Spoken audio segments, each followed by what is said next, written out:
semuanya, baiklah pada saat ini saya akan mempresentasikan mengenai tantangan-tantangan yang dihadapi dalam mengajar agama Kristen.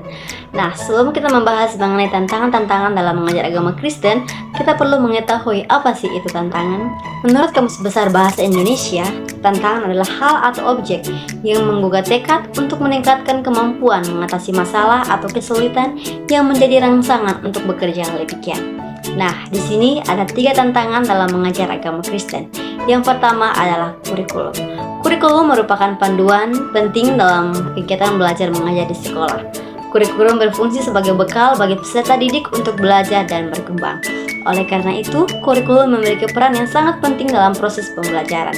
Namun demikian, jika kurikulum tidak dikuasai dengan baik, hal ini dapat menjadi tantangan dalam proses belajar mengajar. Yang kedua adalah proses pembelajaran. Di era ini, informasi mudah diakses melalui internet. Siswa dapat dengan mudah mendapatkan informasi pembelajaran melalui media online. Hal ini memberikan peluang bagi siswa untuk belajar mandiri.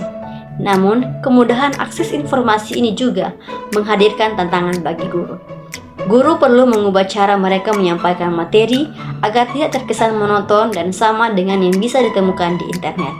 Menawarkan materi pembelajaran hanya dengan membaca buku tidak lagi efektif di era ini. Guru perlu mencari cara yang berbeda untuk menarik perhatian siswa dan membuat pembelajaran lebih menarik. Dan yang ketiga adalah penilaian atau evaluasi. Penilaian atau evaluasi sangat diperlukan untuk menilai sejauh mana keberhasilan dalam proses belajar mengajar. Sistem evaluasi yang baik adalah sistem yang dapat menunjukkan perkembangan dan kemajuan dari peserta didik dengan jujur. Upaya ini dilakukan untuk meningkatkan kualitas pendidikan di Indonesia. Nah, jika ada tantangan, pasti ada strategi atau cara yang dapat digunakan untuk mengatasi tantangan dalam mengajar agama Kristen. Dan strategi atau cara yang pertama adalah menyesuaikan kurikulum dan kebijakan kurikulum.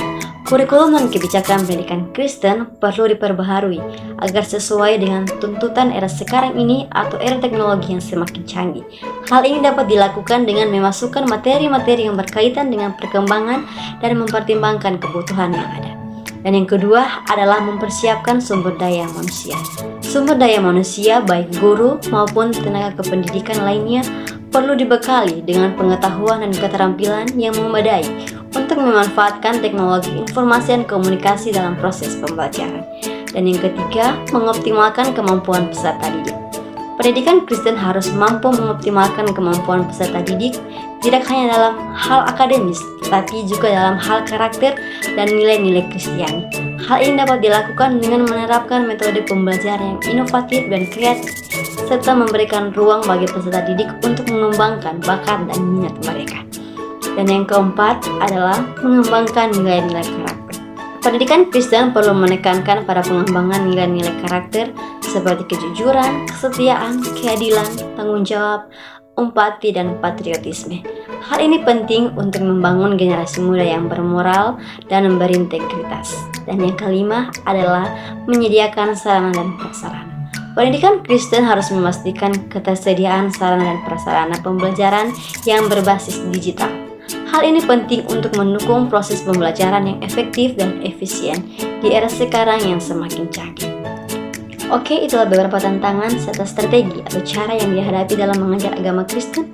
Dan yang menjadi kesimpulan dari presentasi saat ini adalah mengajar agama Kristen memiliki beberapa tantangan yang harus dihadapi.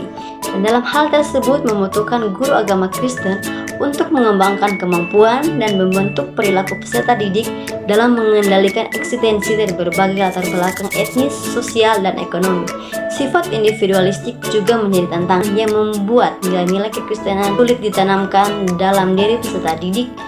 Oleh karena itu, guru agama Kristen harus mampu berperan sebagai penjaga moderasi beragama secara tepat serta mengubah cara dan proses pembelajaran sesuai dengan tuntutan zaman. You don't even know